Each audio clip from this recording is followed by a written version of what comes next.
your time machine broke. Congratulations, you're now stranded 20,000 years in the past, right in the middle of the Ice Age. The good news, there's no traffic.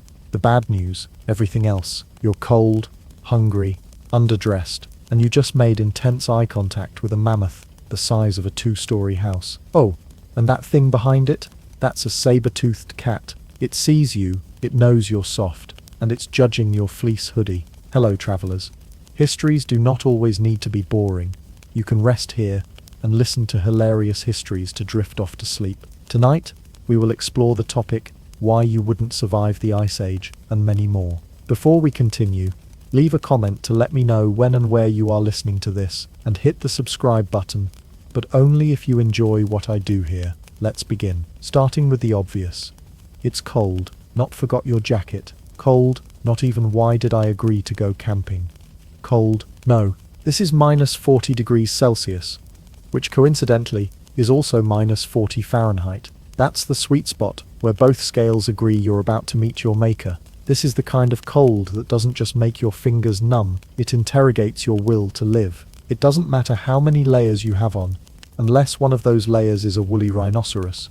You're basically a meat popsicle waiting to happen. The Ice Age wasn't just one big snow day. It was a full-blown planetary identity crisis that lasted for tens of thousands of years. Picture vast glaciers, some a mile thick, creeping down from the north like frozen bulldozers. Europe, North America, and Asia were blanketed in icy desolation. Entire regions were uninhabitable, unless you had fur, tusks, or a personal fire god. You're soft. You've been pampered by indoor heating, microwaves, thermal socks with llama patterns, and complaints about office AC. Out here, your heat source is fire, if you can make one, and animal furs, if you can catch something without getting eaten yourself.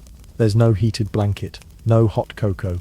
Your warmth strategy is literally set something on fire, and hope it doesn't burn you first. Oh, and clinging to a stranger for body heat, which is only slightly less awkward when you're both shivering too hard to speak. The Ice Age forecast isn't partly cloudy with a chance of flurries. It's 100% chance of snow, wind, and existential dread. Wind chill isn't a number.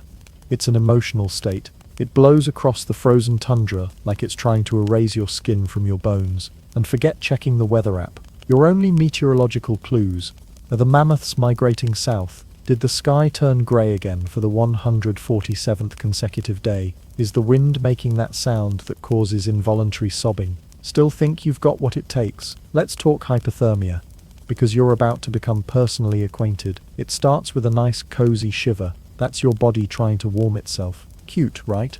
Then your fingers stop working. Then your speech slurs. You get clumsy. You get sleepy. You hallucinate that the snow is warm and inviting. At this point, your brain has filed an official resignation letter. This is why Ice Age people weren't just hardy.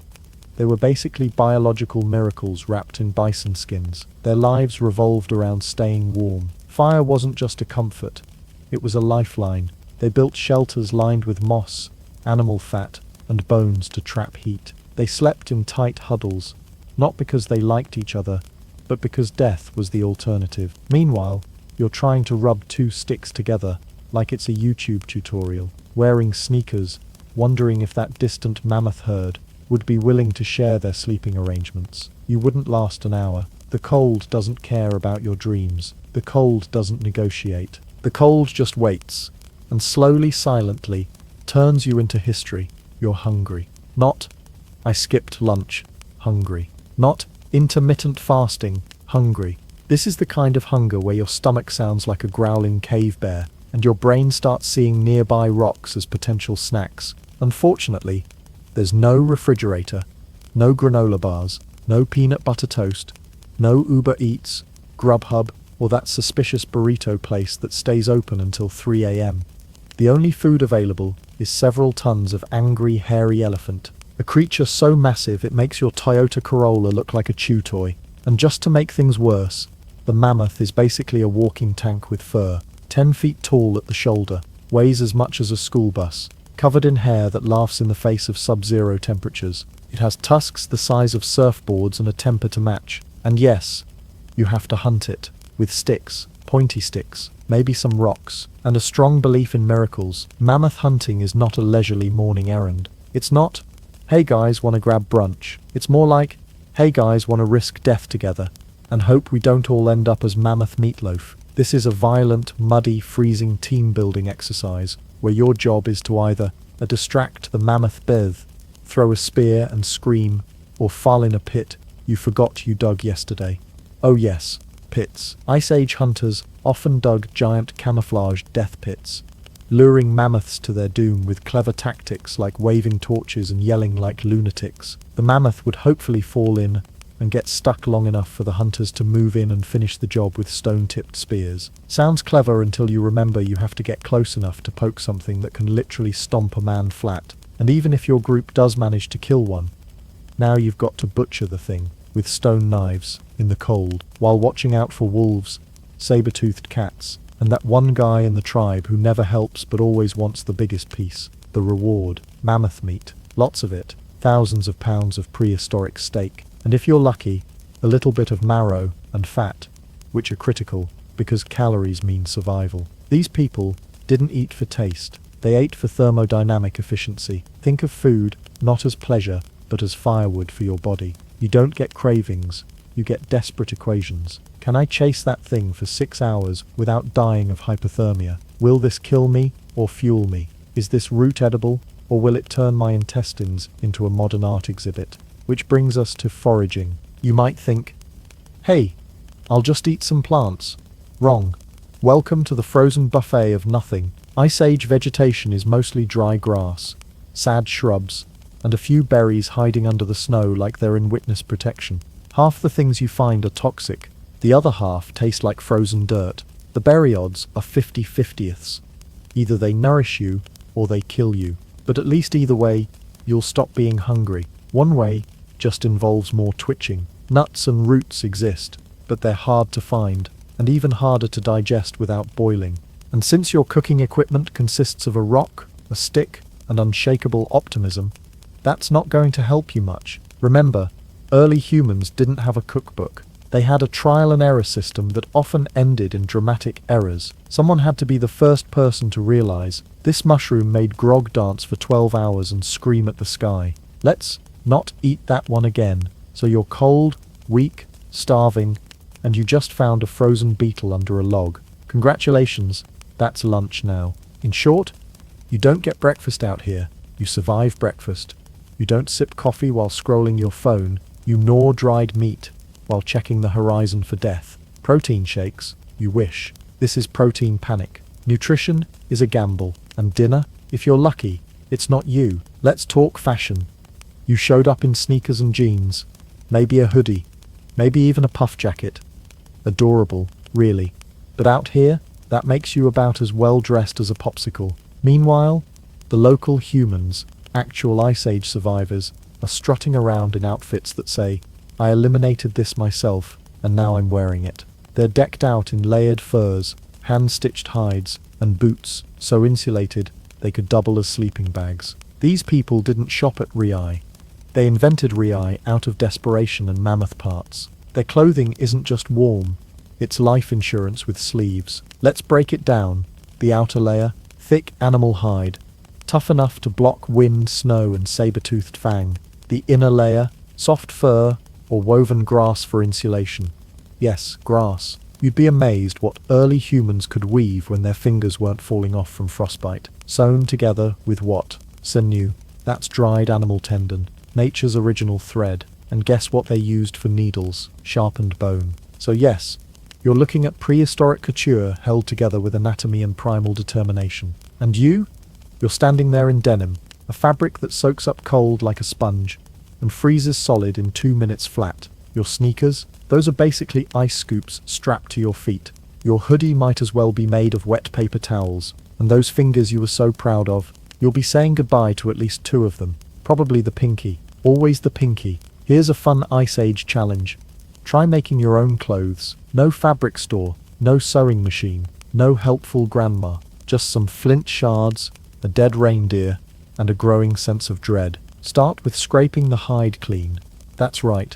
Remove every bit of fat, tissue, and fur with a rock. For hours, you don't get Spotify. You get screaming knuckles. Then you have to tan the leather, which involves soaking it in urine or brain matter, yours or the animals. It's all bad. Early tanning techniques were basically biology's way of saying, you want clothes, here's some trauma. Now stitch it together using sinew, which dries out faster than your dating life, and snaps when you breathe too hard. Ever threaded a bone needle through stiff rawhide in a blizzard? No? Well, prepare to stab yourself repeatedly while cursing in Ice Age gibberish. And buttons? Hey, you tie everything with rawhide strips.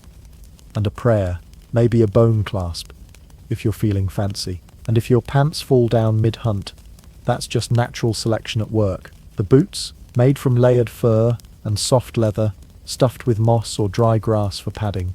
Every step you take crunches like you're walking on a salad, but it's warm, and that's the whole point. Because if any part of you, toes, ears, nose, elbow, is left exposed for more than a few minutes, it will turn into an unrequested meat popsicle. Fashion isn't a choice in the Ice Age, it's a battle plan. Also, no backups, no extra outfits. If you rip your trousers on a mammoth tusk, guess what? That's just your life now. Cold wind and frostbite in places no one should feel frostbite, and washing your clothes. Sure, just break the ice on the nearest stream, dunk your furs in, and watch them freeze into a solid sheet before you can wring them out. Then enjoy wearing your prehistoric armor of sadness until it thaws sometime around July. So next time you complain that your socks don't match, remember this. Ice Age humans sewed their pants out of dead animals by hand in the dark, with fingers that were probably bleeding, while wolves howled outside the cave. You, on the other hand, are shivering because your windbreaker doesn't have enough pockets. In short, if you show up underdressed, nature will treat you like a stylish appetizer. This isn't a runway, it's a frozen Hunger Games. Dress for the weather, or freeze with regret. So, you've survived the blizzard, dodged hypothermia, and somehow managed not to get trampled by a mammoth.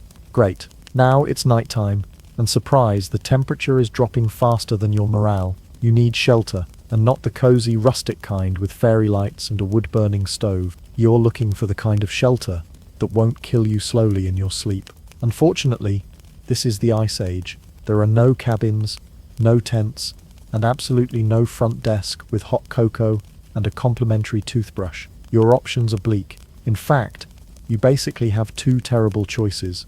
Option A, build a hut, aka DIY, with hypothermia. You could try to build your own hut, assuming you can feel your hands, which you can't. It's like playing Minecraft, but in real life, and every block wants to give you frostbite. Start by gathering sticks. Simple, right? Except those sticks are buried under a foot of snow and frozen into the ground like prehistoric Excaliburs. You're on your knees, chipping away at permafrost with a rock, praying that the next twig is structurally sound enough to support your dreams. Now, you need insulation. No, not fiberglass. You need animal hides, which you must either hunt, trade for, or steal from a wolf that is not in the mood to negotiate. The average Ice Age hut was a masterpiece of desperation. Mammoth bones lashed together with sinew, covered in fur, snow, and an overwhelming sense of existential dread. If you're lucky, it's vaguely teepee-shaped. If you're not, it looks like a collapsing beanbag chair and leaks snow straight into your face. And don't forget a fire, because nothing says cozy like desperately rubbing sticks together while sobbing. Early humans mastered fire through years of practice and trial by frozen death. You watched one survival video once and thought it looked easy. Spoiler, it's not. Rubbing sticks together in sub-zero temperatures is basically nature's way of testing your will to live. Eventually, if you don't die of exposure first, you might get a small flame, and then spend the rest of the night guarding it like it's your only child, feeding it scraps of dry grass and prayers. Option B, sleep in a cave, but it's already booked. The other option is to crawl into a cave. You know, nice solid walls, some natural insulation, probably a windbreak. Sounds ideal. Just one minor catch. You're not the only one who thinks that. Caves are prime real estate in the Ice Age, and unfortunately for you, they're usually occupied by something enormous, furry, and deeply antisocial, like cave bears. And before you think, oh, like Yogi Bear, no, this isn't a cartoon. This is Ursus spelaeus, the cave bear, which is Latin for absolutely not huggable. This thing is the size of a minivan, with claws that can open you like a fruit snack, and a snore that sounds like an avalanche. considering its options. Fun fact, cave bears were herbivores, but let's be honest, if you stumble into their living room at 2 a.m. and scream, they're not going to stop and ask what your dietary classification is. You're loud, flammable, and covered in anxiety. You're a threat, or a snack, or both. Even if the cave's empty, you're not home free. There's the smell. Years of animals using it as a den means everything reeks like wet fur, bones, and fear. The floor is uneven, possibly frozen, possibly full of mysterious goo, and the ceiling drips water directly onto your forehead at a perfectly annoying rhythm. You will not sleep. You will regret everything. Bonus option C. Just lie in the snow and cry. Honestly, at this point, lying down and accepting your frosty fate starts to sound appealing. But don't. Hypothermia is sneaky.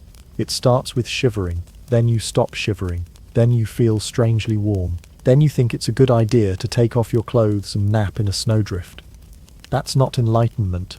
That's your brain melting. So unless you want to become a perfectly preserved popsicle for archaeologists to find 30,000 years from now and say, ah yes, the jeans-wearing idiot culture, you better pick a shelter and stick with it. Build something. Fight a bear. Do both. Just remember, in the Ice Age, walls mean survival, and if you can't build a wall, then you better learn to cuddle like your life depends on it, because it does. Let's say you stub your toe. Normally, in the 21st century, you hop on one leg, yell some colorful language, and Google whether you're dying. But here in the Ice Age, you stub your toe, and congratulations, you might never walk the same again. There are no hospitals, no clinics, and no one is handing you a lollipop after your appointment. Medical care in the Ice Age is more like a combination of wild guessing, mystical chanting, and sheer emotional denial. Get a scratch. Hope you enjoy sepsis. Let's say you get a cut while scraping meat off a bone, or tripping over a flint tool. Seems small, right? Wrong. Every scratch is now an audition for the Infection Olympics. There's no antibacterial cream, no band-aids. If you're lucky, someone will slap some moss on it and tie it with sinew. If you're unlucky, it turns red, swells up, and starts oozing something that looks like regret. By day 3, the tribe shaman is circling you with a rattle and telling your foot that its spirit needs balance. Break a bone, walk it off, champion. Did you fall trying to chase down a mammoth, or slipping on your own frozen tears? That's a broken ankle. In modern times, you'd get x-rays, crutches, a cast, and a deeply apologetic nurse. Here, you get told to walk it off, and if you can't, congratulations. You're now the tribe's official firewood sitter. If you're really lucky, someone might try to set the bone using sticks, twine, and an uncomfortable amount of confidence. Anesthesia, never heard of her. What you do have is fermented berry wine, a fur blanket to bite into, and the soft, reassuring voice of a shaman whispering, "Don't worry, the spirits love you even if your leg never works again." Lose a tooth? That's forever. Dental hygiene in the Ice Age is a concept, not a practice. Your toothbrush is probably a chewed stick. Your toothpaste is maybe ash and spit, and your dentist is a guy with a rock and a good grip. If you get a cavity, you live with it. If you crack a tooth on a piece of frozen meat, that tooth is now part of history. Abscess? That's just your face now. You'll either survive or become a cautionary tale.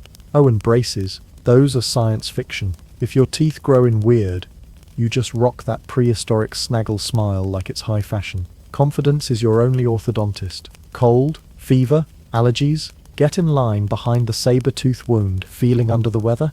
That's cute. Your options include Burke tea that tastes like boiled furniture, herbs that may or may not be poisonous, a shaman waving dried leaves in your face while humming in a language only mushrooms understand. And just remember, a simple cold in the Ice Age can quickly turn into pneumonia, which turns into you're dead, which turns into a funeral involving someone hacking through permafrost with a sharp spoon and emotional trauma. Mental health? It's called not screaming all day, depressed, anxious, freaked out about being alive in a time where every sneeze could be your last. You don't get therapy, you get a communal fire, and maybe a story about how great Uncle Barkface once fell in love with a rock. Emotional support animal. Try wolf that hasn't eaten you yet. That's the closest thing you've got. And whatever you do, please try not to die, because funerals are not fun. Remember, You're living in a time where the ground is frozen harder than your ex's heart. Digging a grave means chipping through ice with antler picks,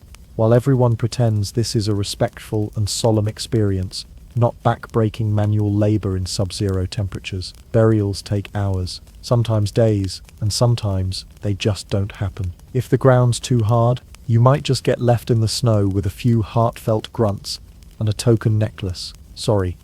That's healthcare in the Ice Age. A mix of spiritual optimism, herbal roulette, and a whole lot of hope that stops bleeding soon. Welcome to the Ice Age, where everything has teeth, claws, or tusks, and you, well, you have anxiety and maybe a sharp stick you found in the snow. Out here, you are not the apex predator. You're not even mid-tier. You are walking lunch, and the buffet is open. You are made of meat, and everyone knows it. You may have thought you were tough, because you survived a paper cut once. Adorable, but in the Ice Age, you are 90% water and 10% poor choices, wrapped in soft, easily punctured skin. Nature sees you not as a challenge, but as a snack with legs. You smell like fear. You look like something that wouldn't put up much of a fight. And if you run, congratulations, that just activated predator mode. Wolves. The original neighborhood menace. Let's start with wolves. These aren't your cuddly malamutes that wear sweaters in the suburbs. These are Ice Age dire wolves. Bigger, meaner, and more organized than your group chat. They travel in packs, communicate with eerie howls, and can run faster than you on your best day and their worst limp. If you hear them howling in the distance, that's not a warning. That's RSVP confirmation. And they don't fight fair. They circle you. They test your weaknesses. They strategize like tiny furry generals. You're holding a sharpened stick and trying to remember if playing dead actually works. Spoiler, it doesn't. Saber-toothed cats. Because nature was feeling spicy, imagine a lion. Now imagine that lion with canines the size of steak knives and an attitude problem. That's the saber-toothed cat, or Smilodon. If you want to sound fancy before it eats you, they didn't just kill their prey, they ambushed it, dragged it down and turned it into prehistoric jerky. 1 second you're warming your hands by the fire. The next, you're starring in a surprise episode of I Shouldn't Be Alive, the prequel. Also, unlike modern cats, these big boys didn't meow, they snarled, loudly. Think of a chainsaw gargling gravel. That's what you hear before everything goes black. Terror birds, yes, that's their actual name. Oh, you thought flying creatures would be safer, adorable again. Meet Forus racids, also known as terror birds, because apparently the Ice Age ran out of chill. Picture a 6-foot-tall chicken with razor-sharp beaks, talon claws, and the soul of a velociraptor. They didn't fly, they ran, fast, and they weren't pecking for corn.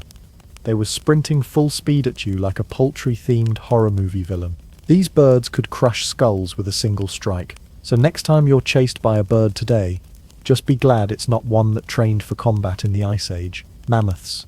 Majestic until you're under one. Sure, they're not predators, but they can still end your existence with one bad mood swing. Imagine a woolly mammoth, 13 feet tall, 6 tons, covered in shag carpet, and capable of flattening a car if it knew what a car was. They usually keep to themselves, unless you get too close. Smell wrong, look like someone who once annoyed a mammoth. Then it's game over, trampled into a human pancake. Your tribe won't even find enough left to put on the funeral fire. Hyenas, bears, and honorable mentions. Ice Age hyenas, like modern ones, but bigger, with bone-crushing jaws and zero patience. Short-faced bears, taller than a moose, faster than you, and very territorial. If you see one, just write your own eulogy. Giant eagles, because even the sky isn't safe. You're just a flying lunchable. You don't belong here. Meat puppet. Everything here has evolved to survive the cold, stalk prey, and rip apart anything that blinks too slowly. You, on the other hand, have evolved to complain when your Wi-Fi drops below 4 bars. You are made of soft tissue, warm blood, and regret. This isn't your world. It's theirs, and they'd like to remind you of that, possibly with teeth. So, your time machine dumped you into the Ice Age, and now you're standing in front of a group of leather-clad, bone-wielding, fire-worshipping strangers who look like they haven't blinked in 15 minutes. You open your mouth to say hi, but all that comes out is panic and bad grammar. Turns out, language is not your superpower today. You don't speak grunt. You try English. They try grunting. It's not going well. You say friend, and they hear fight. You try miming a handshake, and they interpret it as an ancient mating dance. Congratulations, you've just proposed to someone's sister, and while you're fumbling through your unintentional game of charades, they're wondering if you're a spy from the rival cave clan, or just incredibly cursed. Either way, they're reaching for spears. Gestures mean different things here, pointing to yourself. And smiling, that could mean I am harmless in your world. But here, it might mean I accept the blood duel. Thumbs up. Weird flex. They might think you're mocking the sky gods or challenging the chief to single combat. Even nodding can be dangerous. You might just be agreeing to help hunt a cave lion naked at dawn. Or worse, volunteering for sacrifice during the next solar eclipse. Bathroom? What bathroom? Eventually, nature calls. You awkwardly look around, trying to gesture for a bathroom. You point to your stomach, cross your legs, and do a weird little hop. They stare. Hard. Someone hands you a bone spoon. Someone else starts chanting. You've accidentally begun a fertility ritual. You will never find the bathroom. It's behind a rock. Every rock looks the same. And toilet paper. It's snow or nothing. So choose wisely. The tribe is confused and concerned. They don't know if you're a spirit, a god, or just a very lost and underdressed relative of a wild pig. You smell weird to them. You don't know the sacred rules, and you asked for water by holding out your hands like you were summoning a demon. If you smile too much, they think you're unhinged. If you laugh, they think you're mocking their hunting scars. If you try to hug someone, you're wrestling the healer's wife. You're one social misstep away from being politely escorted out of the tribe, by which I mean chased out with rocks and deeply offended glares. Even the kids think your weird children gather around you because you're new and maybe funny. You try to entertain them by juggling rocks. One claps, another starts crying, a third throws a lizard at you. You're the cave village jester, minus the respect. They've never seen jeans before, or zippers. You become the subject of the tribe's late-night stories. You are now known only as the one who carries tiny metal teeth on his legs. You're not a man, you're folklore. Welcome to the social ice age. This isn't a world of polite small talk and LinkedIn introductions. This is the trial by fire version of socializing. You don't get a name until you survive a hunt. You don't get respect until you pull a fish out of a frozen river with your bare hands. And you don't get a seat by the fire until someone dies and you take theirs. So if you're hoping for warmth, conversation, and shared feelings, too bad. What you're getting is suspicion, confusion, and possibly a ceremonial tattoo you didn't agree to. Because in the Ice Age, communication isn't key. It's just another way to die in public. In the modern world, a bad hair day is a minor tragedy. In the Ice Age, every day is a bad hair century. You haven't bathed since you arrived, unless you count falling into a frozen stream and screaming all the way back to your soul. Bathing in Ice Age rivers isn't refreshing. It's not serene. It's not serene. It's not even clean. It's a near-death experience. You strip down, step into glacial meltwater, and instantly go through all 5 stages of grief. You don't wash so much as briefly drown while shivering. And afterward, you're rewarded with icy windburn, purple toes, and maybe pneumonia. It's not self-care. It's self-sacrifice. Soap? You wish there is no soap. The closest thing is rubbing crushed herbs and ash into your skin and hoping the stench runs away in fear. Shampoo? That's a luxury no one has invented yet. Conditioner? Ha! Your hair is now a natural helmet. It crackles when you turn your head. Birds are eyeing it as potential nesting material. You once dreamed of smelling like vanilla and fresh linen. Now, you smell like smoke, meat grease, dirt, and mild regret. And somehow, that's one of the better smells around. Tooth care is just. Pain management toothbrush? No. Toothpaste? Also no. Dental plan?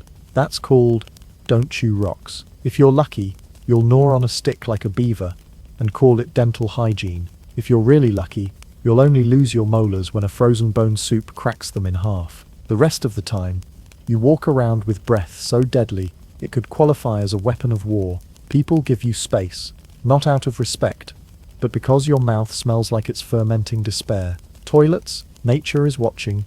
You need to go. Grab a stick. Dig a hole. Pray. There's no porcelain throne, no lock on the door, no gentle hum of bathroom ventilation. What you get is a pit, a breeze, and the constant fear of being stared down by a confused elk or a judgmental pack of wolves. And let's be honest, there's nothing more humbling than making eye contact with a snow leopard mid-squat. Toilet paper, if you're lucky, moss. If you're unlucky, frozen bark and tears. Privacy, a myth, a legend, a joke. Everything in the Ice Age is communal, sleeping, eating, surviving, and yes, even grooming. You're brushing your tangled mammoth hair beard with a fishbone comb while a toddler pees on a fire 5 feet away. Welcome to prehistoric spa day. Want to trim your nails? That's done with a sharp rock and a short prayer. Want to wash your clothes? Toss them in the river and beat them with another rock while hoping the current doesn't drag away your only pants. Want to pluck your eyebrows? You don't. Your eyebrows now serve as wind protection. Congratulations. You are one with the stench. You don't get clean, you just get used to your own funk. After a few days, you no longer notice that you smell like smoked yak and wet leather, and when someone else walks by reeking of fish guts and mammoth dung, you catch yourself thinking, not bad. And that, dear listener, is how the Ice Age changes you. Not through evolution, but through lowered standards. Forget everything you know about fun. No TikTok, no Spotify, no endless doom scrolling at 2 a.m. with a bag of chips and a quiet existential crisis. Here in the Ice Age, fun is extremely low-tech and dangerously close to sitting quietly and not dying. The tribe's version of Netflix. It's a crackling fire, a circle of tired humans wrapped in furs, and one guy with a dramatic voice saying, "So there I was, hanging off the side of a glacier, clinging to a goat carcass, screaming at the wind." And everyone listens with wide eyes, because that's season 2 of their survival saga. Storytime. The original blockbuster storytelling is king. If you're funny, dramatic, or especially good at making mammoth noises, you are now the Ice Age equivalent of a celebrity. Your job is to spin tales of hunting near-death experiences and pretend you weren't sobbing halfway through them. No scripts, no CGI, just raw charisma, and the occasional dramatic pause while the wind howls ominously. Want to go viral? Survive something ridiculous and live to describe it in vivid detail. Bonus points if it involves a bear, a thunderstorm, or your pants falling off mid-chase. Musical instruments include rocks and yelling. You know what counts as a jam session? Banging 2 bones together while someone hums off key and a third person aggressively claps. The tribe's band has one drum, probably made from stretched hide over a log, and it sounds like someone angrily kicking a hollow tree. But when the sun sets and the firelight flickers, that beat slaps. Everyone's bobbing their frostbitten heads like they're at a prehistoric rave. Occasionally, someone invents a flute by blowing into a bird bone, but it mostly sounds like a confused goose. Still, it's a vibe. Ice Age arts and crafts. Need something hands-on. Congrats. You now get to draw mammoths in the dirt with a stick. Sometimes they add little antlers or extra legs for flair. Nobody knows why. Maybe it's spiritual. Maybe it's boredom. Maybe Kevin just can't draw. Cave paintings. Those are the museum exhibits of the time. Think of them as ancient Instagram posts. Here's me hunting a deer. #no filter #still alive. And if you're really lucky, someone might let you help repaint one. But mess it up and suddenly you're that guy who drew the derpy bison and nobody forgets. Board games? Try survival games. There are no puzzles, no Monopoly, and absolutely no Mario Kart. The closest thing to gaming is throwing spears at a target and hoping it's not moving fast enough to throw them back. Or maybe it's trying to see who can build a fire fastest using only 2 sticks and the power of desperation. The winner gets slightly less frostbite. Yay! Sometimes you chew dried bison jerky until your jaw goes numb. That's not a game. It's a test of willpower and dental endurance. Socializing. Please don't offend the fire god social. Interaction is mostly grunts, laughter, and arguing over who forgot to guard the food last night. You sit, you mimic a saber-toothed cat attack, and everyone loses it laughing. Because out here, laughing is better than crying about the blizzard outside. Flirting? Good luck. It involves passing someone a piece of dried fish and hoping they don't throw it back at your head. Romance is primal, confusing, and smells faintly of elk. But hey, if you make someone laugh and don't die in the same week, you're basically tribe royalty. Conclusion. Fun is relative. When everything wants to kill you, Ice Age entertainment isn't about escaping reality. It's about surviving it with flair. You don't watch shows, you become the show. You don't play games, you are the game. And if you're entertaining enough, maybe, just maybe, they won't make you sleep on the cold side of the cave tonight. You've made it this far, which is impressive considering your greatest survival skill until now was microwaving soup. But here in the Ice Age, instinct is everything, and yours are probably wrong. So here are some essential tips from the frozen edge of existence, none of which will actually save you. But hey, they might delay the inevitable one. Do not lick anything frozen, ever. This seems obvious, until you're alone, cold, and looking at a shiny icicle like it's a frosty lollipop from nature. Don't. The Ice Age is littered with cautionary tales of people who tongue-tested mystery frost and became permanent decorations. Frozen bone? No. Icicle? Definitely no. That stone that looks like it might be candy? It's not. That's how you get stuck, humiliated, and eventually chiseled out by someone trying not to laugh while holding a mammoth tusk. 2. Don't assume a pile of fur isn't breathing. Sure, it looks like a cozy, innocent pile of warmth. Could be a discarded cloak. Could also be a sleeping dire wolf, or a cave lion. Or worse, a badger with rage issues. Always poke first with a long stick. Or better yet, let someone else poke it, and be ready to run, fast, quietly. Preferably uphill and into a tree, if such a thing exists in this tundra of despair. If it growls, too late. You just played prehistoric Russian roulette. 3. Always watch the sky. Giant eagles exist. You think the ground is dangerous. Look up. Somewhere above you, a bird with a wingspan large enough to qualify as a small aircraft is circling. These aren't your backyard pigeons. These are Hast's eagles. Extinct now. But back in the Ice Age, they were swooping down and carrying off small children, goats, and anyone who looked especially snack-sized. If your shadow suddenly disappears, it's not a solar eclipse.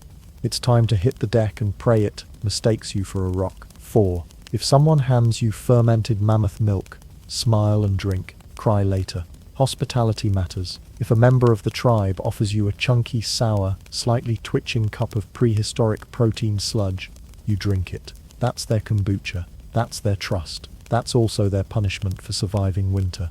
It will taste like someone left yogurt in a leather boot under the sun for a week and added despair. But you smile, nod, pretend it's delicious. Cry later, behind a boulder when no one's watching. 5. Stay near the fire. Not just because its warm fire isn't just cozy.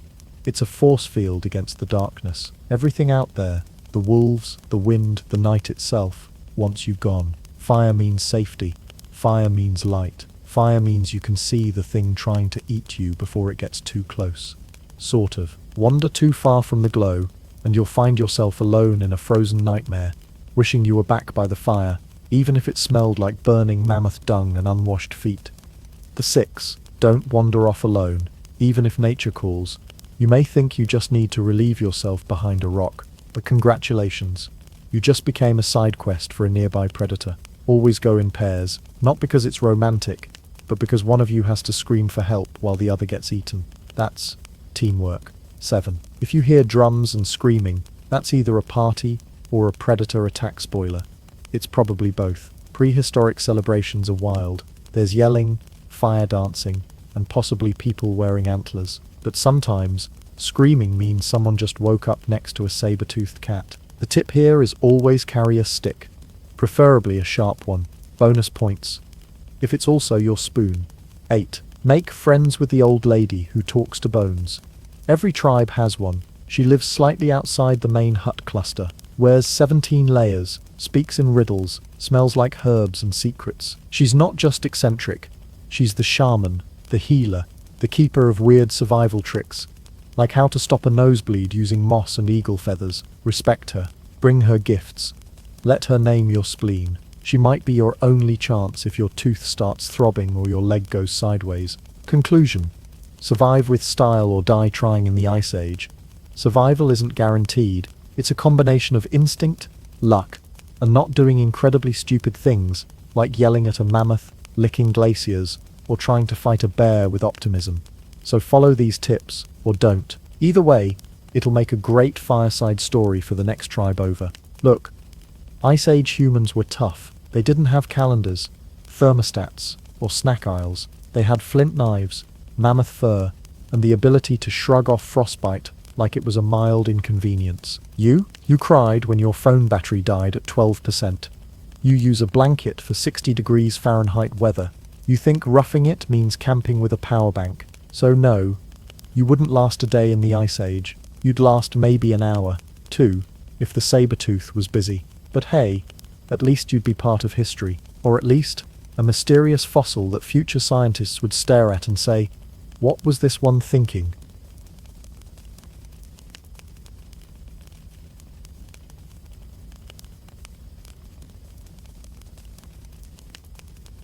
It's the 1940s. World War II is raging across continents, and in a quiet lab at Raytheon, far from the battlefield, but neck-deep in the war effort, a man named Percy Spencer is doing what engineers do best, poking things he probably shouldn't be poking. He's surrounded by buzzing equipment, blinking lights, and one very powerful piece of radar technology called a magnetron. Think of it as a vacuum tube with superpowers, used to help Allied forces detect enemy planes. But Percy isn't thinking about planes. He's thinking about how weirdly warm his pants feel. He pats his pocket. Squish. His chocolate bar, perfectly solid that morning, is now a gooey, sad mess. Most of us would be annoyed. Percy? He's intrigued. He doesn't ask, "What happened to my candy?" He asks, "What else can I melt with this thing?" And just like that, in a strange twist of wartime science, curiosity, and snack-based problem-solving, the microwave oven begins its journey to glory. You just didn't know that pizza rolls had a radar origin story. Meet Percy Spencer, the accidental genius. Before he became the father of Hot Pockets, Percy Spencer was just a kid from nowhere special. Born in 1894 in Howland, Maine, a town that makes small towns look like bustling metropolises, Percy had the kind of childhood that built character. And by character, we mean a borderline reckless level of self-reliance. His father died when Percy was just a toddler, and his mother, overwhelmed and under-resourced, handed him off to an aunt and uncle. By age 12, Percy had dropped out of grammar school to start working in a spool mill. Why? Because someone had to keep the lights on, literally. This was a time when kerosene lamps were still being replaced by electric bulbs, and Percy had already developed a fascination with this magical new force: electricity. Let's pause here and take stock. No formal education. Grew up in poverty. Never touched a college campus. And yet, Percy Spencer would one day change the way humanity reheats leftover lasagna. So how did that happen? Well, Percy was not like most people. Most people, upon seeing a complicated machine, say, "Someone else should probably handle that." Percy said, "I wonder what happens if I open this panel and stick my face inside." He was a curious tinkerer, a mix of relentless hands-on curiosity and a slight disregard for personal safety. While serving in the US Navy during World War I, he discovered radio technology. Keep in mind, this was a time when radio waves were still basically sorcery to most people. But Percy was the kind of guy who looked at a magic trick and immediately wanted to reverse engineer the wand. Here's where it gets absurd.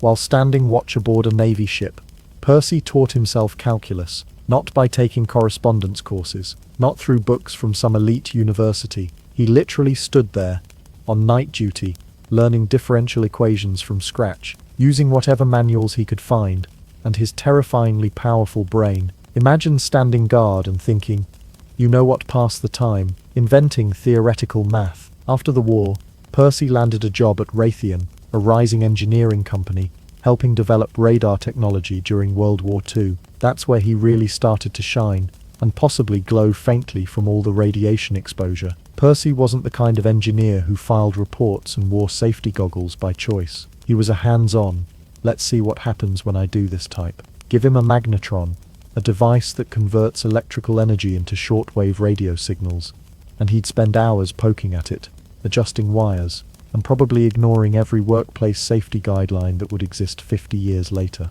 His colleagues saw him as something between a genius and a mad scientist. The man had an uncanny talent for solving mechanical problems with duct tape, string, and sheer gumption. He was like the MacGyver of microwaves, before MacGyver was even born. He also never stopped asking why and what if. which is precisely how he ended up standing next to an active magnetron one day in 1945, and noticing that the chocolate bar in his pocket had spontaneously liquefied like a Hershey's candle. Now, to be clear, this is the kind of moment that most of us would chalk up to bad luck. We'd shrug, wipe the goo off our trousers, and vow never to store food in our pants again. But Percy saw the future, not in a grand visionary way, more in a, wait a second, I think I've stumbled onto something microwavy way. The key wasn't just that the chocolate melted, it was that he noticed, he asked questions, and then, crucially, he tested it. That same day, he and his colleagues placed popcorn kernels near the magnetron. They popped. Then they tried an egg.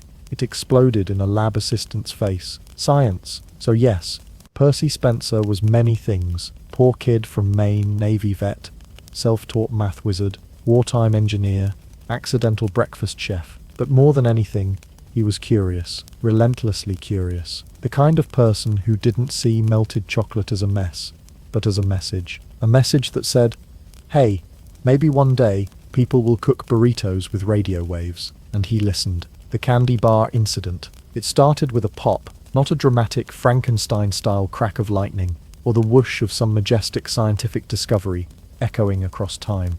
No, just a quiet, confused pop, followed by the unmistakable gooey sensation of something melting inside Percy Spencer's pocket. He reached down, furrowed his brow, and pulled out what had once been a proud, innocent chocolate bar. Now it was a sad, warm puddle of sugary betrayal. His first thought was probably something like, that's not supposed to happen. His second thought, because he was Percy Spencer, was, why did that happen? And how can I make it happen again? You see, Percy wasn't just standing in an ordinary room. He was standing in a radar lab at Raytheon in 1945, next to an active magnetron, a high-powered vacuum tube blasting out microwaves, used to detect enemy planes and submarines. Not cook snacks, but snacks, apparently, had entered the chat, where most people would have panicked.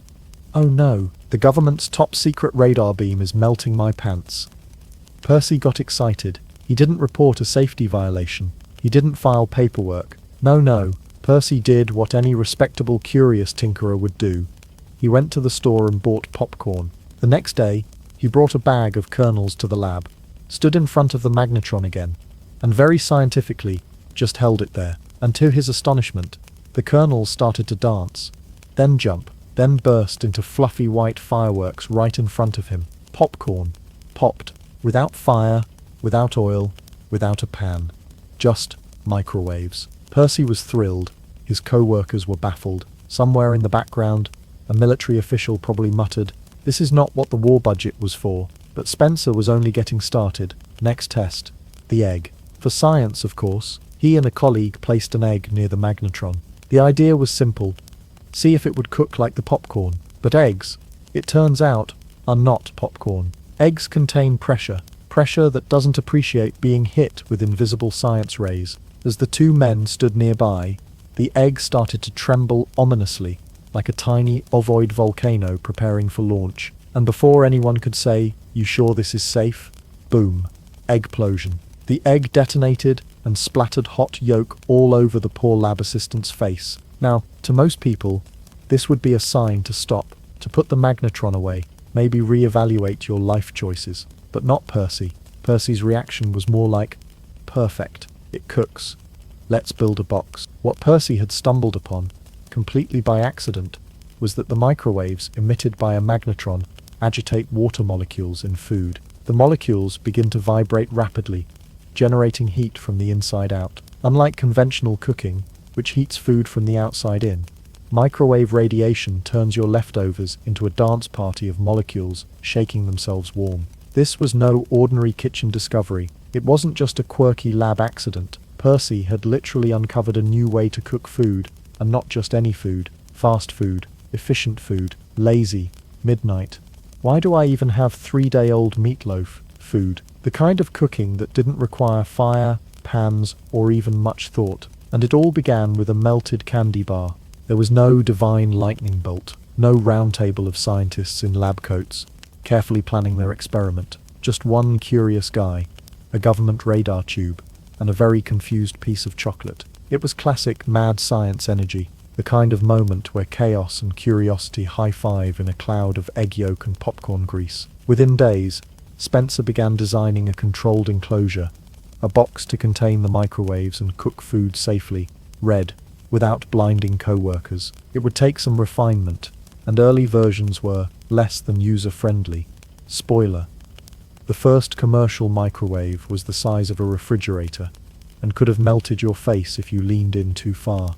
But the groundwork had been laid, all because one man couldn't keep chocolate out of his pockets. So the next time you nuke a cup of noodles, or reheat cold pizza at 2 a.m., remember Percy Spencer. He didn't invent the microwave oven on purpose. He just refused to ignore a weird melted candy bar, and followed the snack-shaped breadcrumbs all the way to culinary history. So you're Percy Spencer. You've accidentally invented food magic with a weapon of war, covered a lab assistant in scrambled egg shrapnel, and now you've got an idea that could change kitchens forever. What's next? Paperwork. Raytheon. The defense contractor Percy worked for took one look at his exploding egg anecdote and said, "You know what? Let's patent that." And so, in 1945, still in the thick of World War II, they filed the first patent for what would eventually become the microwave oven. Because nothing says wartime innovation like discovering a way to make popcorn without fire. The original machine, unveiled in 1947, was called the Raiderange, a name that sounded like it could either cook a pot roast or summon alien life forms. And it wasn't exactly your countertop bestie. The first Raiderange stood 6 feet tall, weighed over 700 pounds, and cost around $5,000. In today's money, that's somewhere north of $60,000. Depending on how many eggs you're willing to explode in front of your accountant. The Raiderange was not here to toast bagels. It was marketed for industrial and commercial use. Restaurants, cruise ships, military mess halls, hospitals, places where speed and scale mattered more than counter space or affordability. It also required a dedicated water cooling system, because why not make cooking a turkey feel like launching a nuclear submarine? Still, the idea was electric. Literally, over the next 2 decades, the engineers at Raytheon and a handful of partner companies began tinkering. The mission: take this hulking techno-beast and shrink it down into something a regular person could use without needing a forklift or a full-body radiation suit. By the 1960s, the microwave was slimming down, sort of. The units were still the size of small washing machines, but at least they didn't need plumbing. Raytheon licensed the tech to companies like Tappan and Armana. Yes, like your grandma's oven. And in 1967, Armana released the Raiderange RR6, the first domestic microwave oven that was relatively affordable and small enough to fit in a kitchen that didn't double as an aircraft hangar. The price? A casual $495, which back then was like buying a nice used car or half a semester at college. Still, some adventurous households made the leap. Early adopters were rewarded with instant hot dogs, slightly soggy pizza, and the ability to defrost chicken without planning 12 hours ahead. It was culinary witchcraft, but not everyone was sold. In fact, some people were deeply skeptical. There were rumors, persistent, juicy, totally wrong rumors, that microwaves made your food radioactive. They don't, unless you're reheating uranium casserole, in which case, please don't. Misinformation swirled. Were microwaves frying your brain? Were they secretly cooking your internal organs while you waited for your baked potato? Were they going to turn your leftovers into sentient goop? Nope, just tasty food that occasionally came out with the texture of a hot sponge. Still, adoption was slow until 2 things happened in the 1970s. First, the price came down, way down. Suddenly you could get a microwave for under $300, then $200, and eventually $99 during Black Friday sales that looked more like indoor rugby tournaments. Second, and possibly more important, TV dinners. The rise of frozen meals in aluminum trays. Lasagna, meatloaf, brownies that melted your soul and your tongue became the microwave's best friend. No longer did you need to fire up an oven for an hour just to eat a hockey puck-sized Salisbury steak. Just peel back the corner, press a button, and bam, dinner in 3 minutes. Childhood nostalgia included. By 1975, microwave ovens were outselling gas ranges in America. Let that sink in. The very machines that once required industrial cooling and a technician to operate were now more popular than the very thing your house was built around. By the late 70s and early 80s, the microwave had become a kitchen staple, nestled between your toaster and your blender, like it had always been there. The technology improved, the paranoia died down, and the era of instant gratification reached its spiritual peak with the invention of Hot Pockets. So yes, a radar device originally built to spot Nazi submarines became the sacred vessel for reheating leftover nachos. That's history. That's progress. That's the story of America, really. And the best part, Percy Spencer never patented the microwave in his own name. He didn't get rich from it. But he did get an enormous amount of respect, several awards, and a place in the pantheon of accidental inventors who changed the world with one weird moment. One melted candy bar, one popped kernel, one egg to the face, and boom, dinner in under 2 minutes. Let's not beat around the hot pocket. Microwaves changed everything, not in a cure disease and bring world peace kind of way, but in a dinner's ready in 90 seconds, and I didn't even put on pants kind of way, which, let's be honest, is just as important on a Tuesday night. Once it shed its refrigerator-sized radiation-chic persona, the microwave quietly slotted into every modern kitchen like it had always belonged. And the effects? Absolutely seismic. Before the microwave, cooking was an event. You had to plan meals like a military operation, defrost meat, chop vegetables, preheat the oven for roughly the length of a Marvel movie, and then, maybe finally by the grace of Julia Child, you'd have dinner at 8 p.m. if no one set anything on fire. Then came the microwave. Suddenly food prep could happen on your schedule. Leftover lasagna, 2 minutes. Oatmeal, 1. That cup of tea you forgot about 5 times, 30 seconds of redemption.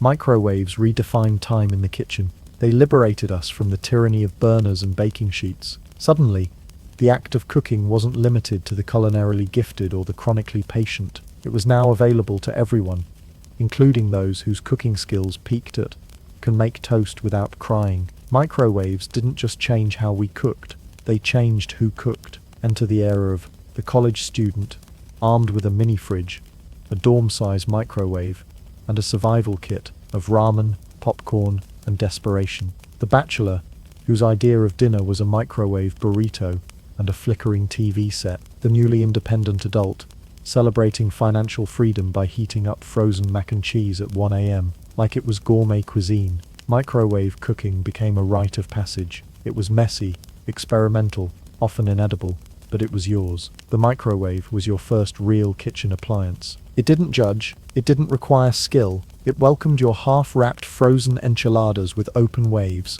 Leftovers used to mean cold meatloaf, or worse, room temperature peas. But the microwave turned leftovers into culinary reincarnation. Last night's spaghetti? Resurrected. Mashed potatoes? Rehydrated and glorious. Chinese takeout? Arguably better the next day, with a quick zap and stir. And for busy families, especially single parents, the microwave became a lifesaver. Cooking for a hungry toddler, while juggling work, chores, and a general lack of sleep, you needed a miracle. And the microwave delivered. Fish sticks? Done. Chicken nuggets? Crispy-ish. That one kid who only eats pizza bagels? You got it, champ. Microwaves made it possible to feed a family without needing a time machine or a live-in chef. There is no moment more sacred than the 2 a.m. microwave snack. You're standing there, bathed in the eerie glow of the humming box, half asleep and fully committed to microwaving something that would horrify your ancestors. A cold slice of pizza goes in. A blessed, cheesy miracle comes out. The microwave didn't just change the kitchen, it reshaped our very definition of mealtime. Breakfast didn't have to happen at 8 a.m. Dinner could be at midnight. Lunch could be nachos heated directly on a paper towel. In the microwave age, time was just a suggestion. Even our language changed. Microwavable became a word, and an important one. Supermarkets created entire freezer aisles dedicated to it. Instructions like remove film, stir halfway, and let stand for 1 minute became household mantras. TV dinners, popcorn bags that expand like futuristic balloons, mug cakes, instant rice, steamable vegetables, all of these exist because the microwave exists. It's not just a machine, it's a cultural institution. Despite all this, the microwave doesn't get the love it deserves. It's the quiet workhorse, the Clark Kent of kitchen tech. No flashy buttons, no artisanal pride, just a dependable hum and the occasional alarming sizzle. And while chefs and foodies may turn up their noses, real cooking happens on a stove. Millions of people every single day know the truth. The microwave is freedom. Freedom to eat when you want. Freedom to cook with zero talent. Freedom to warm your soul with soup in seconds. Percy Spencer didn't just invent a new way to heat food, he invented a new way to live. And for that, Percy, we thank you. Probably with a slightly overheated burrito and a mouth burn we'll never learn from. So here you are, standing in front of your trusty microwave, watching your leftovers spin in slow, hypnotic circles like a low-budget food carousel. You've got one eye on your reheating enchilada and the other on your rapidly spiraling thoughts. Is this safe? Am I nuking my food? What happens if I accidentally microwave a spoon? Or a CD? Or my little brother's science project? Will I grow a third arm? Let's put those fears to rest. One zany myth at a time.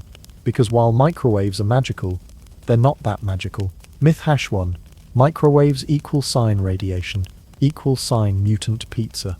First, the big one. The R word. Radiation. You hear that, and immediately picture a glowing green Homer Simpson-style power plant meltdown. Not your morning oatmeal. But here's the truth bomb. Microwaves do use radiation, but the chill kind. It's called non-ionizing radiation, which is a fancy way of saying it can heat up your soup, but it's not going to rearrange your DNA or turn your ravioli into a Marvel villain. Non-ionizing radiation is the same stuff used in Wi-Fi, Bluetooth, your TV remote, and even visible light. That's right. Technically the sun is more dangerous than your microwave, and the sun never made you pizza rolls. Myth #2. Metal plus microwave. Equal sign portal to hell. Okay, this one's half true. Microwaving metal can cause sparks, arcs, small fireworks, or, if you're really unlucky, your microwave turning into an angry dragon. Not literally, but close enough. The problem? Microwaves bounce off metal. That's fine for something like the metal walls inside the microwave.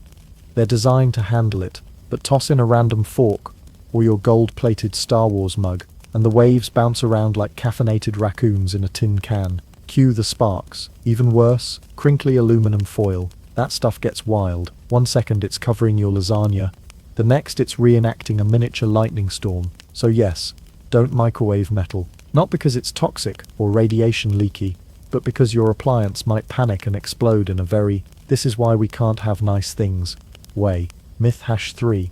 Microwaves cook from the inside out. Another classic. People say this like it's a sci-fi horror plot. The food is heating from within. Spoiler. Nope, not true. Microwaves actually heat food from the outside in, just like your oven. The waves cause water molecules in the outer layers of your food to vibrate really fast, generating heat. That heat then spreads inward, just like when you're warming up emotionally at a party. So if your burrito is cold in the middle and lava on the outside, that's not science fiction. That's just poor microwave technique. Myth #4. Standing near the microwave will zap you. The classic fear. You're making popcorn, the microwave is humming ominously, and your grandma yells, "Don't stand too close. You'll fry your insides. Relax. You're not going to melt into goo." Microwaves are designed with shielding and interlock systems that keep the energy inside the box. That little metal mesh in the window, that's a Faraday cage. A sciencey way to say, the microwaves stay put. So what happens if you stand too close? Maybe your face gets slightly warmer. That's it. You're more at risk of being judged by your cat than being zapped by invisible waves. Myth #5. Microwaves destroy nutrients. False. Sort of. Kind of. Okay, here's the deal. All cooking methods break down some nutrients. Whether you're boiling, frying, baking, or lighting your food on fire with questionable flair, vitamins and enzymes take a hit. But guess what? Microwaving actually preserves nutrients better than most methods because it's so fast. Less time plus less water equals sign less vitamin leakage. So yes, microwaved broccoli is actually pretty healthy. It still tastes like punishment, but it's good for you. Myth #6. Aliens use microwaves to read our thoughts. Okay, if you believe this one, we've got bigger problems. Microwaves are not surveillance tools for extraterrestrial overlords. They barely know how to reheat lasagna evenly. They're certainly not tuned into your emotional frequency. Although, if aliens are observing us through kitchen appliances, they've probably already left out of embarrassment. They've seen what we do to leftover fish. One more fun fact: your cat, who currently sleeps on top of the microwave, is in zero danger. If anything, it's just a warm, buzzing throne. Microwave radiation doesn't escape. Your cat is fine. Your food is fine. Your dignity, however, depends on whether you just microwaved a quesadilla at 3 a.m. while shirtless and weeping. Unless you're stuffing it with tinfoil hats and trying to cook a fork, your microwave isn't going to explode, poison your food, or summon aliens. It's not a doomsday device. It's a glorified science box that vibrates water molecules into warmth. So keep zapping those leftovers. Stand close if you want.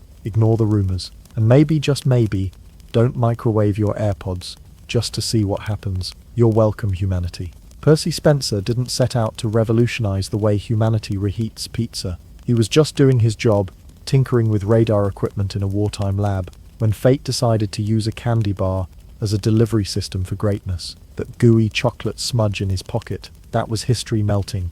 Literally. Now, you'd think inventing a global kitchen essential would make you rich beyond your wildest dreams, right? Private jets, gold-plated popcorn bowls, maybe a beachfront mansion that smells faintly of lasagna. Nope. Percy got a $2 bonus from Raytheon. $2. Even adjusted for inflation, that won't buy you a lean cuisine. But he did receive recognition, awards, a building named after him, and eternal status as the guy who accidentally invented everyone's favorite humming food box. That's better than most of us do with forgotten snacks. Today, microwaves are in 90% of American homes. They've nuked everything from leftovers to late-night cravings to the occasional science experiment gone rogue. They've inspired cookbooks, college diets, mug cake trends, and an entire generation that believes cooking means pressing start and waiting 90 seconds. All because Percy Spencer didn't ignore the weird heat in his pants. Sometimes, scientific progress comes not from grand plans, but from curiosity, candy, and a well-timed snack attack.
Imagine it. You're living thousands of years ago. Maybe ancient Rome or Egypt. Your tooth has been throbbing for days. It's probably infected, swollen, and frankly, your breath could clear a battlefield. So what do? You sit yourself down on a wooden chair. No cushions, no cozy blankets here, and clutch the arms like they're the last lifeline between you and madness. In storms a dentist. Except, it's not the kind with comfy chairs and gentle smiles. No. This guy's wielding something that looks like a rusty iron hook mixed with a medieval torture device. Maybe he calls it a tooth key. But to you, it might as well be the Grim Reaper of molars. You scream, you cry, you beg. But nothing stops this ancient dental technician from twisting, pulling and yanking that tooth out with the subtlety of a crowbar at a safecracker convention. Welcome to dentistry, before it was a luxury spa day. Spoiler alert, it's gonna get worse before it gets better. Dental problems are as old as teeth themselves, which means humans have been trying to fix toothaches since, well, forever. Some of the earliest dental care evidence comes from ancient Egypt, around 3000 BC. Archaeologists have found skulls with drilled holes in teeth. Yes, actual drilling, way before electricity, anesthesia, or even aspirin. Imagine the dentist back then. No fancy equipment, no nitrous oxide, just sheer determination, and a handful of stone tools. These ancient practitioners were basically rock and rollers with sharpened flints instead of guitars. Fast forward a bit to ancient Rome and Greece, and dental tools started to get a little more sophisticated.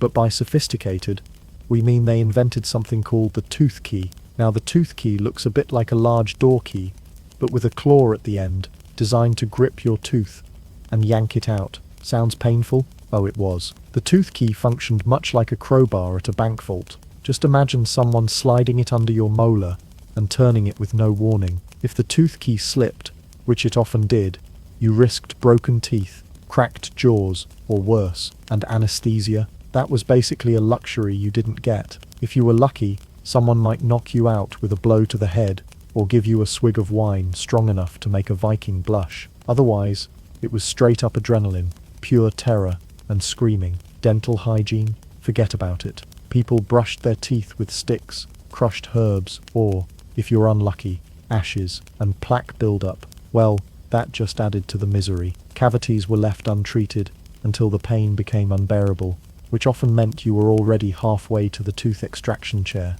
or should we say, the torture seat. So the tooth key was both the bane and the savior of dental sufferers for centuries. It's a wonder anyone survived with their teeth intact.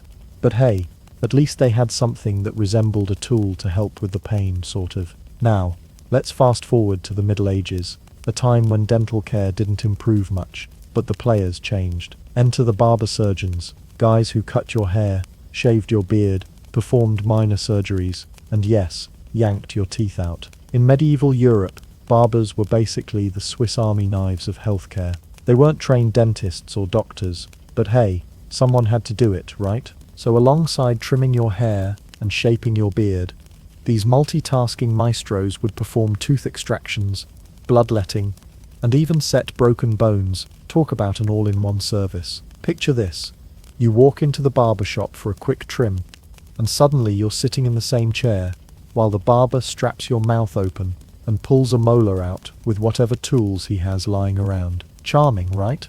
Now why barbers? Well, in the Middle Ages, medicine was closely tied to religious beliefs and was mostly practiced by monks, but for everything else, barbers filled the gap. They were often the only option for dental care, and their expertise was, let's say, limited. The iconic red and white barber pole actually originated from this time and is surprisingly related to dentistry. The red represented blood, the white bandages used to stop bleeding after procedures like bloodletting or tooth extractions. So next time you see one, remember it's basically a reminder that your barber might also be your dentist and surgeon, and that you should be slightly nervous. Of course, hygiene wasn't a thing. Tools were reused without sterilization, which meant infections were common. The concept of bacteria wasn't even imagined, so if you got an infection after a tooth extraction, well, bad luck. You might die from sepsis or gangrene. A little harsh, but hey, it was the Middle Ages, and the experience, absolutely terrifying. No anesthesia here either, just a lot of yelling and brute force. The barber might have used a pair of pliers or a rudimentary extraction device, twisting and pulling with all his might. Patients screamed, fainted, or sometimes simply ran away screaming before the extraction was complete. Some barbers were known to be better than others, but generally, the barber surgeon's reputation was, well, let's say, mixed. There are plenty of stories about botched extractions, broken jaws, and patients who lost more teeth than they came in with. At least they got a fresh haircut out of the ordeal. Welcome to Victorian dentistry, the era where innovation met pure, unfiltered terror. Sure, the 19th century brought some progress to dental tools, but progress back then was like upgrading from a rusty spoon to a slightly sharper rusty spoon. First up, the foot-powered drill. Picture a dentist's chair that looks like it was stolen from a medieval torture museum, with a spinning drill powered by a pedal you had to pump with your foot. Sounds fancy? Well, yes and no. That spinning drill could reach terrifying speeds, and it had about as much finesse as a jackhammer at a tea party. This drill was made of metal, often poorly maintained, and would sometimes splinter teeth instead of drilling them. Patients described the sensation as like a swarm of angry bees nesting inside your skull. Charming. And the chairs? Imagine sitting on a wooden bench with zero padding, no cushions, no ergonomic support. You'd be gripping the armrests for dear life, praying your molar didn't decide to turn traitor during the procedure. Victorian patients had a rough choice: endure the dreadful dentist or live with a throbbing toothache. Many chose the latter, using bizarre home remedies to dodge the chair of doom. Some folks resorted to trying to knock their own teeth out with hammers, literally swinging a hammer at their jaw because it seemed like less pain than the dentist. Spoiler, it wasn't. Others smeared miracle powders on their gums, which often contained crushed bones, ash, and other questionable ingredients. These were advertised as cures, but probably just made their breath worse and their gums itchier. It's the dental equivalent of snake oil salesmanship. Despite all this, dentistry was evolving. The foot-powered drill might have been terrifying, but it was also the first step towards mechanized dental care. And hey, at least these advances meant fewer teeth were pulled with brute force alone sometimes. The turning point for dentistry came with the arrival of anesthesia and antiseptics in the mid-19th century. Suddenly, the dentist wasn't just the villain in your nightmare, but potentially a healer who actually cared about your comfort. Before anesthesia, dental procedures were a scream fest. Patients would have to clench their fists, grit their teeth, and pray to every deity they knew while the dentist worked. But then came nitrous oxide, aka laughing gas. Originally used as entertainment at parties, dentists discovered it could actually take the edge off dental pain. Imagine getting your tooth drilled while feeling a bit giggly.